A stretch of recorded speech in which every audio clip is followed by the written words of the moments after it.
pejabat pemerintah Kabupaten Tanggamus.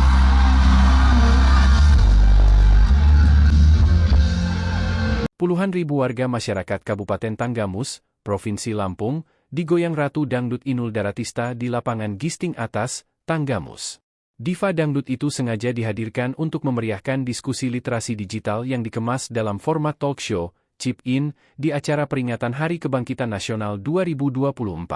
Mengusung tema, Menghidupi Persatuan Indonesia, Jangan Mudah Terprovokasi di Era Luapan Informasi, diskusi luring, offline, yang digelar oleh Kementerian Komunikasi dan Informatika, Kemenkominfo, bersama komunitas pemuda setempat itu bertujuan untuk memberikan bekal literasi digital kepada komunitas atau warga masyarakat Tanggamus dan sekitarnya. Hadir memberikan keynote speak PJ. Bupati Kabupaten Tanggamus Mulyadi Irsan, yang mengingatkan warganya bahwa era luapan informasi ditandai dengan melimpahnya informasi dan data yang tersedia bagi individu, organisasi, dan masyarakat. Fenomena ini, menurut Mulyadi, didorong oleh kemajuan teknologi, khususnya perkembangan perangkat digital, internet, dan platform media sosial yang telah memudahkan akses terhadap informasi tersebut dan memfasilitasi penciptaan, penyebaran, dan penyimpanan data dalam jumlah besar. Era luapan informasi memiliki kerentanan terhadap provokasi, karena volume informasi yang berlebihan itu kualitasnya beragam. Belum lagi, sifat kecepatan dan kemudahan yang dimiliki teknologi digital yang didukung algoritma media sosial sangat mendukung terjadinya manipulasi dengan agenda tersembunyi, jelas Mulyadi Irsan dalam diskusi yang dipandu moderator Mega Diana Zamzam itu. Di akhir paparannya, Mulyadi mengajak peserta diskusi untuk belajar berpikir kritis dalam menghadapi era luapan informasi. Belajar mengenali bias dan agenda, lalu evaluasi sumber informasi, periksa fakta, hindari respons emosional cepat, gunakan pendekatan skeptis, analisis bukti, pelajari logika dan kesalahan berpikir, tingkatkan literasi, dan gunakan sumber yang beragam, rincinya. Diskusi luring yang dimeriahkan dengan penampilan artis Inul ini, juga dihadiri Gubernur Lampung Arinal Junaidi dan sejumlah komunitas masyarakat di Tanggamus.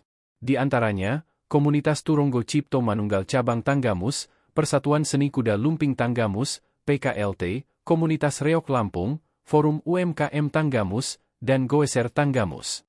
Dari perspektif keamanan digital, Kasat Intelkam Polres Tanggamus Ibtu Arbianto mengatakan, tingginya aktivitas digital masyarakat membuka potensi buruk, seperti penipuan, pencurian akun, dan hoaks.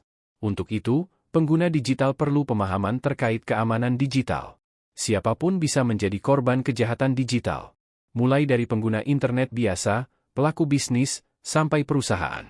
Semua sangat mungkin terkena phishing, semisal peretasan akun, impersonasi, lowongan kerja palsu, hadiah undian palsu, penjual palsu, dan modus percintaan, urai Arbianto, sembari berpesan kepada pengguna digital agar tidak mudah terprovokasi dan berhati-hati dengan informasi hoaks. Sementara, menurut Kepala Dinas Kominfo Kabupaten Tanggamus Suhartono, provokasi di era luapan informasi bisa diartikan sebagai informasi berlebihan yang mungkin dapat memicu respons emosional seperti kemarahan, frustrasi, atau kecemasan, dan terutama ketika dihadapkan dengan konten yang memecah belah atau menghasut. Era ini penuh dengan komunikasi antara yang satu dengan yang lain. Jaga selalu kerukunan, jangan mudah terprovokasi, baik itu di dunia nyata maupun dunia maya. Kita satu bangsa, satu bahasa, satu Indonesia, tegas Suhartono. Memungkasi diskusi, dosen Sistem Komputer Institut Informatika dan Bisnis Dharma Jaya Bandar Lampung Sabam Parjuangan menegaskan, provokasi merupakan konten yang sengaja dilakukan untuk memancing reaksi emosional, perdebatan, atau konflik di antara pengguna platform media sosial.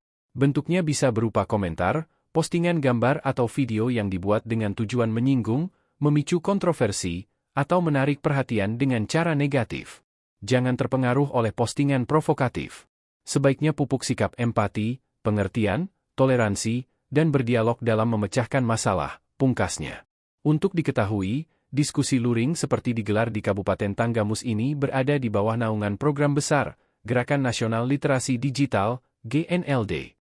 GNLD digelar sebagai salah satu upaya Kemenkominfo untuk mempercepat transformasi digital di sektor pendidikan hingga kelompok masyarakat menuju Indonesia yang makin cakap digital. Sampai dengan akhir 2023, tercatat sebanyak 24,6 juta orang telah mengikuti program peningkatan literasi digital yang dimulai sejak 2017. Kegiatan ini diharapkan mampu menaikkan tingkat literasi digital 50 juta masyarakat Indonesia hingga akhir 2024. Tahun ini, program literasi digital KOMI mulai bergulir pada Februari 2024. Berkolaborasi dengan Siberkreasi dan 142 mitra jejaring seperti akademisi, perusahaan teknologi, serta organisasi masyarakat sipil, program ini bertujuan meningkatkan kemampuan masyarakat dalam memanfaatkan teknologi digital secara positif, kreatif, produktif, dan aman. Sertifikat dengan melakukan klik link yang sudah disediakan di lapangan gisting ini, kemudian yang ada ditampilkan di layar ya. Nanti akan ada layar barcode, teman-teman boleh mengisi absensi. Sudah pada isi semua ya? Kalau yang belum nanti isi dulu karena akan ada post test setelah talk show kita pada malam hari ini. Baik, selanjutnya sebelum kita lanjut ke pemaparan dan bincang-bincang dengan para narasumber, marilah bersama-sama kita saksikan video 4 pilar yang akan memandu kita untuk lebih mengerti apa itu literasi digital. Selamat menyaksikan. Akun medsos kena hack. Pertama kita, yaitu Kasat Interkam Polres Kabupaten Tanggamus. Beri tepuk tangan lagi dong untuk Bapak Ibtu Ardianto SH. Bapak apa kabar ya? Senang Pak ketemu nih masyarakat Tanggamus yang butuh edukasi tentang literasi digital nih Pak. Khususnya dari sesi Bapak nih sebagai aparat keamanan nih, sebagai kasat begitu Pak. Boleh Pak, langsung dipaparkan bagaimana antisipasinya begitu. Baik, terima kasih Bapak Tanggamus. Assalamualaikum warahmatullahi wabarakatuh. Perkembangan teknologi informasi di dunia ini saat ini berkembang sangat pesat ya, sangat masif. Ya. Hampir seluruh kegiatan kita dari pagi sampai malam hari sampai petang ya, semuanya menggunakan teknologi. Ya. Semuanya berbasis teknologi. Pengguna di internet di Indonesia saat ini pada tahun 2023 sesuai data KOM yang kami peroleh lebih dari 213 juta pengguna internet.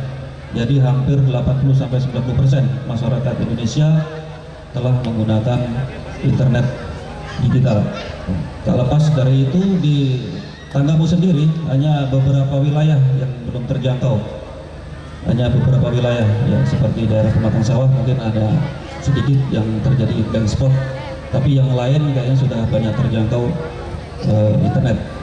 Kayaknya masyarakat juga udah pada TikTok-kan ya Bu ya, Facebook-kan ya. Nah selanjutnya saya mewakili nih, sebelum ngobrol sama masyarakat langsung, saya mau mewakili masyarakat Pak. Tadi Pak, ibu-ibu banyak yang udah curhat bahwa mereka banyak ditipu. Telepon juga ada Pak, nih sepengamatan kita Pak, ada tentang pemenang undian, betul nggak Bu? Betul. Nah itu banyak sekali iming-imingnya, kemudian masyarakat mengikuti instruksi dari si penipu. Nah pertanyaan saya nih Pak, apa langkah-langkah kepolisian dalam mendeteksi keberadaan penipu dan juga memberantasnya? Silakan Pak. Apakah itu melalui WhatsApp, melalui media lain, kemudian Facebook pun sering terjadi penipuan. Ada beberapa langkah yang perlu kita laksanakan untuk mengamankan ya, identitas digital kita, ya, akun kita di dunia maya, karena kita tidak berinteraksi langsung ya, jadi kita harus paham dengan siapa kita berinteraksi dalam berbelanja online, khususnya ibu-ibu ini Mbak Mega ya. Kadang-kadang melalui Facebook nggak kenal siapapun orangnya ya. Begitu produknya bagus langsung main transfer aja ya. Ini sering terjadi penipuan. Kalau sudah terjadi ya duitnya nggak bisa ditarik kembali itu Mbak Mega. Oke. Ya. Lebih baik menggunakan pihak ketiga ya, di marketplace itu menggunakan Shopee ada, di Lazada ada, jadi tidak langsung. Kalau demikian ya. Jadi tindakan himbauan ke masyarakatnya lebih pada mendingan pakai platform Shopee, Tokopedia yang pihak ketiga yang bertanggung jawab begitu ya Pak ya? Iya Mbak Rina. Jadi kalau di Shopee itu kan kalau belum barang datang bisa di cancel. Iya. Ya, tapi kalau transfer langsung melalui rekening yang bersangkutan itu yang sering terjadi. Barang tidak sesuai dengan pesanan. Kalau yang ditipu di fotonya bagus pas datang jelek pernah nggak Bu? Ini suara hati ibu-ibu Pak ya.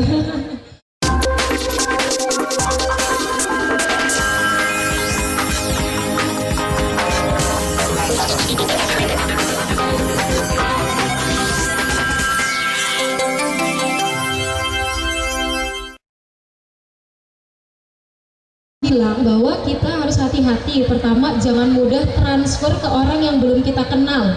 Lebih baik gunakan perusahaan-perusahaan pihak ketiga yang lebih bertanggung jawab. Jadi nanti kalau pas datang barangnya ternyata penipuan, pesan handphone isinya cuma kardus aja, itu bisa di cancel gitu ya Pak ya? Iya, biasanya dari operator itu kan apakah barang Anda sudah diterima, demikian. Oke, siap. Nah, selanjutnya nih Pak, yang kemarin debat di Facebook waktu pemilu. Pilih 01, 02, apa 03? Nanti debat lagi kita udahan ya. Iya. Atau berita-berita bohong. Apalagi nih sebentar lagi kita mau menghadapi pilkada Pak. Nah, banyak orang-orang yang komen di medsos itu penyebar hoax. Kemudian ternyata buzzer-buzzer itu dibayar menjadi profesi gitu Pak. Nah, apa sih Pak langkah-langkah yang harus dilakukan demi meminimalisir percaya sama hoax ini? Residu pemilu kemarin sampai sekarang masih terasa.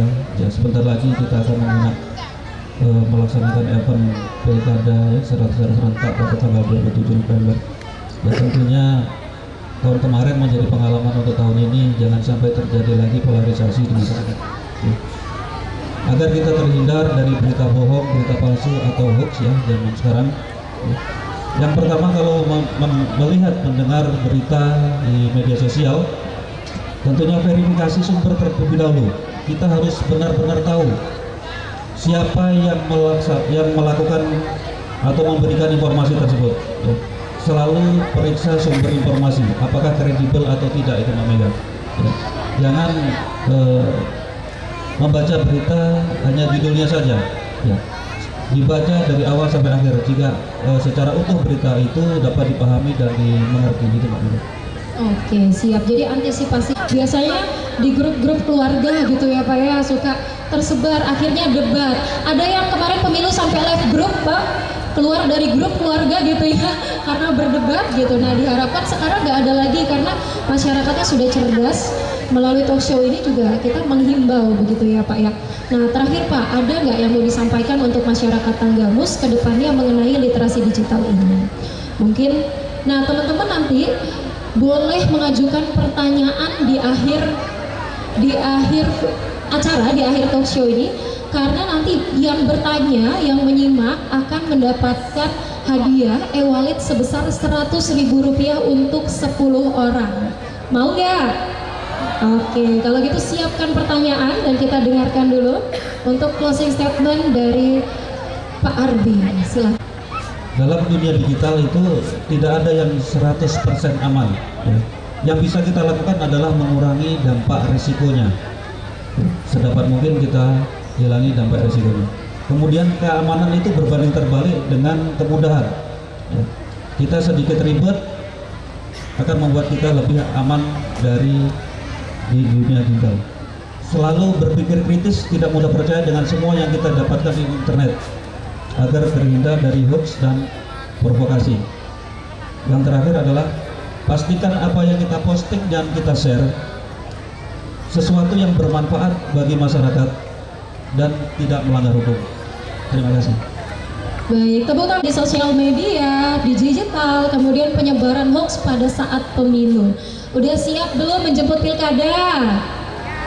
Nggak boleh kemakan hoax lagi ya? Siap, oke. Selanjutnya kita akan mendengarkan Pak Suhartono SSI MKes, kami persilahkan. Assalamualaikum warahmatullahi wabarakatuh. Enggak kedengeran yang di belakang sana. Assalamualaikum warahmatullahi wabarakatuh.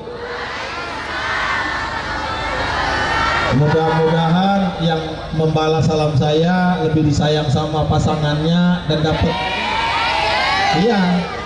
dapat bonus dari Mbak Mega. Bapak Ibu sekalian, era digitalisasi ini memang transformasi digital tidak bisa kita hindari. Nah, lebih-lebih informasi ini menjadi yang kalau gunung itu meletus dengan luapan magmanya, tapi kalau di dua digital ini itu dengan informasi yang sebentar saja informasi itu bisa mendunia. Oleh karena itu, mudah-mudahan kita bisa menyikapi dengan informasi-informasi yang masuk dalam dunia digital. Jadi jangan mudah terprovokasi dengan apa yang ada di informasi internet, baik itu dari WA, dari Facebook, dari TikTok, ataupun aplikasi-aplikasi yang lain. Iya, betul sekali, karena kita juga sering dengar nih Pak tentang luapan informasi sendiri itu artinya apa begitu. Jadi banyaknya informasi yang secara bebas masuk ke dalam dunia maya, sehingga itu ada yang salah, ada yang bohong, ada yang benar. Jadi banyak sekali dan kita harus mensiasati itu semua. Artinya kita harus mencerna informasi itu, apakah informasi itu benar atau hoax, apa yang dikatakan oleh Kasat Intel tadi. Jadi banyak sekali kadang-kadang diri kita sendiri ditelepon, di WA dengan informasi-informasi yang kurang bertanggung jawab. Betul sekali ya Pak. Jadi menyikapi luapan informasi tadi kita dengan berhati-hati begitu ya Pak. Nah, ini bawa closing statement Bapak mengenai literasi digital kepada masyarakat Tanggamus. Silahkan Pak. Kritis di era luapan informasi. Jadi belajar mengenali bias ataupun agenda. Jadi yang tidak sesuai jangan kita terima. Kemudian evaluasi sumber informasi itu. Jangan mentang-mentang kita terima. Kemudian periksa faktanya. Jangan segala sesuatunya telan mentah-mentah. Apakah sesuai atau tidak? Nah, misalnya di bidang kesehatan, ini obat ini makannya ini. Nah, itu banyak sekali nih. Iya. Nah, penipuan-penipuan ini sehingga bisa membahayakan kesehatan bagi pengguna itu sendiri. Iya, betul sekali Pak. Nah, kemudian hindari respon emosional cepat. Jangan apa-apa marah ketika kita dapat informasi, langsung ini tidak benar ini, sehingga memecah belah kerukunan antar kita. Nah, ini kan hari kebangkitan nasional, dan kemudian hari ini adalah hari lahir Pancasila. Oleh karena itu kita mesti sama-sama berpegangan tangan untuk meningkatkan persatuan dan kesatuan. Katanya sih NKRI harga mati gak mau megang. Siap Bapak. Kemudian juga kita gunakan pendekatan skepsis. Artinya ketika ada informasi-informasi yang salah, kita juga di era kritis ini perlu ada pendekatan-pendekatan. Kemudian apabila perlu dengan analisa bukti. Demikian. Oke, keren banget. Beri tepuk info Kabupaten Tanggamus. Sudah ada yang nyiapin pertanyaan belum? Nanti teman-teman bisa mengisi link pronansi, dan yang sudah datang teman-teman bisa angkat tangannya. Tapi sebelum itu kita mau lanjut nih mendengarkan paparan dari kalangan akademisi, yaitu dosen sistem komputer Institut Informatika dan Bisnis Dharma Jaya RTIK Lampung. Beri tepuk tangan yang meriah untuk Pak dosen ya, kepada Bapak Sabang Perjuangan STMKOM kami persilakan.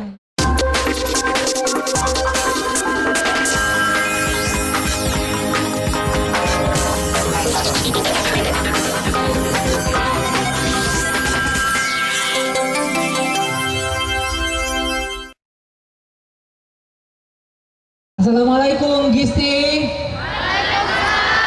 Nah, tapi pun gimana? Udah lemes kayaknya ya Pak ya. Padahal hadiahnya banyak loh, kalau lemes-lemes sih.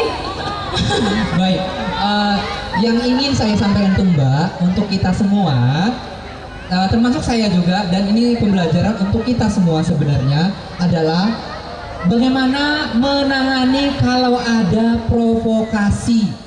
Jadi provokasi itu apa sih gitu ya? Nah, oh iya maaf, baik, saya izin diri Pak ya. Ya, kita lanjut. Jadi provokasi. Nah, apa sih provokasi itu di media sosial?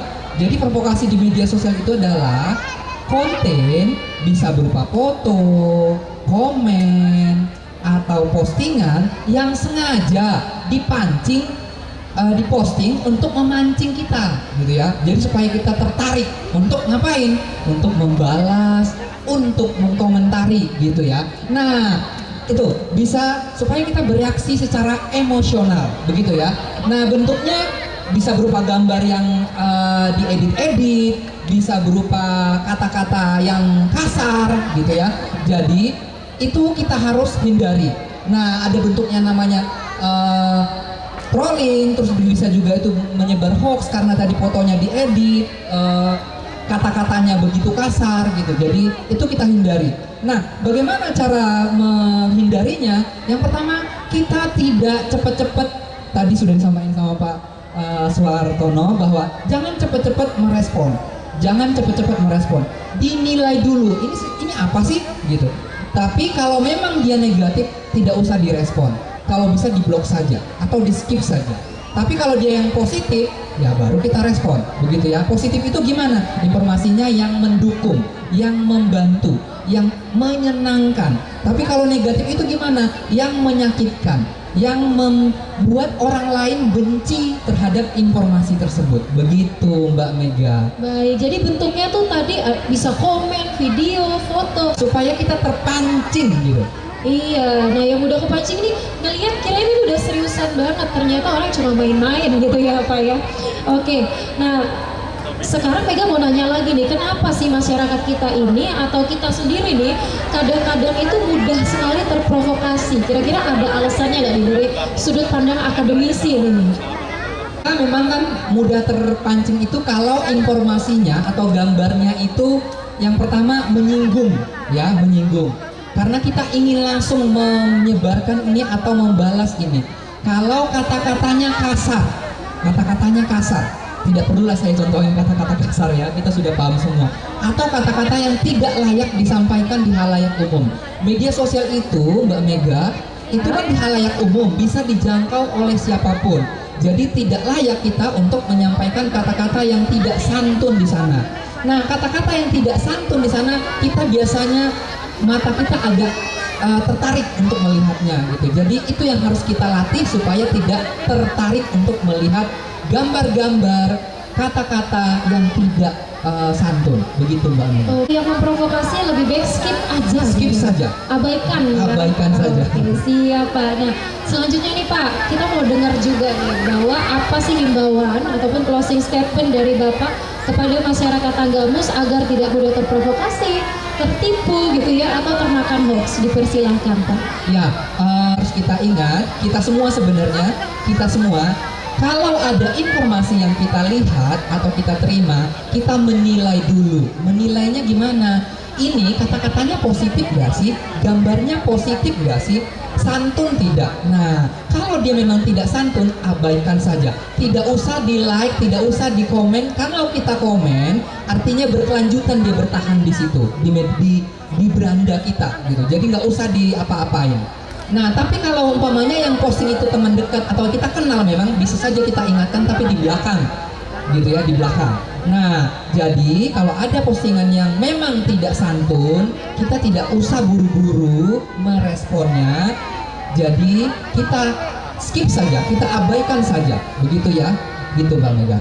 Oh, untuk ketiga narasumber kita keren-keren banget dan langsung pada intinya. Nah, demikianlah penjelasan dari ketiga narasumber kita tadi. Dan kepada rekan-rekan yang ingin bertanya, kami persilahkan karena ada hadiah e-wallet sebesar Rp100.000 untuk 10. Assalamualaikum warahmatullahi wabarakatuh. Perkenalkan, nama saya Triwahyudi dan di sini saya ingin bertanya kepada narasumber pertama. Baik, Bapak Kasat ya Pak ya. Selamat malam Pak.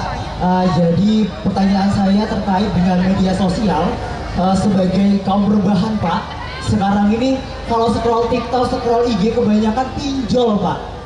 Dan saya pengen tanya deh Pak, karena Indonesia itu salah satu negara dengan tingkat pinjol tertinggi Pak. Lantas apa peran dari pemerintah untuk mengatasi pinjol itu dan apa regulasinya Pak? Terima kasih. Terima kasih. Ya, jalan singkat untuk memperoleh uang ya. Banyak sudah rekan-rekan kita, saudara-saudara kita ya, banyak yang teman-teman sekolah kita itu korban dari pinjol ya. Ya, pastikan bahwa apakah pinjol itu terdaftar di OJK. OJK ya. Kalau dia terdaftar di OJK mungkin itu akan aman. Tapi kalau di luar itu ya akan pasti ada masalahnya. Ya, tentunya kalau sudah begitu ya kita sebagai orang tua ya mungkin ya harus berhati-hati. Ya hindari pinjol-pinjol itu. Ya. Banyak pinjaman resmi. Ya. Kredit-kredit resmi yang bisa kita laksanakan. Ya. Itu aja Pak. Siap. Jadi jawabannya sebenarnya regulasinya sudah ada ya Pak ya. Sudah Dan ada, regulasinya pinjaman sudah yang ada. resmi ada KUR, kemudian pinjaman petani, ada kartu petani berjaya melalui program-program itu bisa mendapatkan pinjaman yang resmi yang diawasi OJK dan nggak berbahaya begitu ya Pak ya. Oke, masuk. Assalamualaikum warahmatullahi wabarakatuh. Perkenalkan, nama saya Reni Yuliani. Saya mohon izin bertanya Bapak dari narasumber kedua, masih tentang ini ya, literasi digital. Bapak, saya mau ingin bertanya, ada banyak media edukasi yang bisa dilakukan dalam literasi masyarakat. Mana yang menjadi fokus Kominfo? Terima kasih Bapak. Ini informasi digital ini benar-benar tidak bisa dicegah lagi. Oleh karena itu kan bisa berupa pinjol, bisa berupa hasutan di TikTok, bisa di Facebook. Nah, bagaimana kita menyikapinya itu tadi? Ada beberapa hal. Tahan dulu. 1 hari, 1 jam, 2 jam, 1 hari, 1 minggu, sampai kita lihat kebenarannya dengan mencari fakta-fakta di lapangan. Apakah yang disampaikan ini sudah benar atau belum? Jadi khawatirnya nanti tidak benar. Jadi kalau Kominfo tidak bisa 1 atau 2, tetapi semua di dunia maya, di digital itu ya tetap dalam pengawasan Kominfo. Terima kasih. Ya Kominfo digital Pak ya. Oke, sudah 2 orang nih yang dapat dana e-wallet Rp100.000. Ada lagi yang mau? Sekali lagi terima kasih atas kehadirannya. Ini ramai sekali. Nanti kalau joget tolong yang tertib ya. Kita usahakan sebulan sekali ada hiburan. Izin Pak Kapolres ya. Pak Kapolres nanti mohon izin supaya kita ada hiburan. Masyarakat Tanggamus sudah kangen, sudah rindu. Tapi tolong tidak ada keributan. Yang joget saling menghargai ya, sehingga ke depan setiap malam di Tanggamus itu suasananya hidup. Seperti di Pengsewu, seperti di Bandar Lampung ya. Sekali terima kasih atas kehadiran Bapak Ibu sekalian, segenap masyarakat Tanggamus, khususnya masyarakat Gesing dan sekitarnya. Izin saya akhiri, wabillahi taufiq wal hidayah. Wassalamualaikum warahmatullahi wabarakatuh. Waalaikumsalam. Kerjasamanya di kesempatan malam hari ini.